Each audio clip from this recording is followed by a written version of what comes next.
DJ mesa nga communication coming from a tricycle driver nga dropping nga kunada.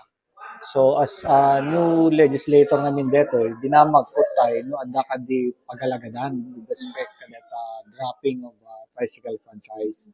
Kaya sungarod nga tiyamin nakalagay dyan is change of ownership. So tinlanan na di sura na change of ownership. So dinamag ko kini ako presiding officer no na pwede dito do mga grounds. Tap no met kami nadagdamag kanya nga tricycle ket amok met dijay.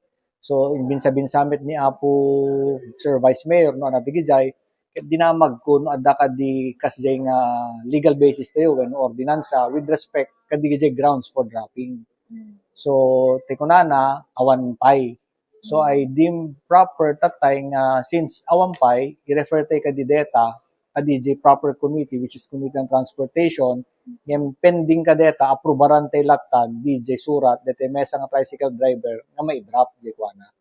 So DJ min suggestion ko makas mesa abogado ngamin masapul nga ada ko para parameters or guidelines kasi no rely kam lang kadi customary ngono nagbubrayan ni di time is changing met so masapul nga no dakam ko mga tata babaro nga konsehal at least amumi nga digito grounds ti dropping.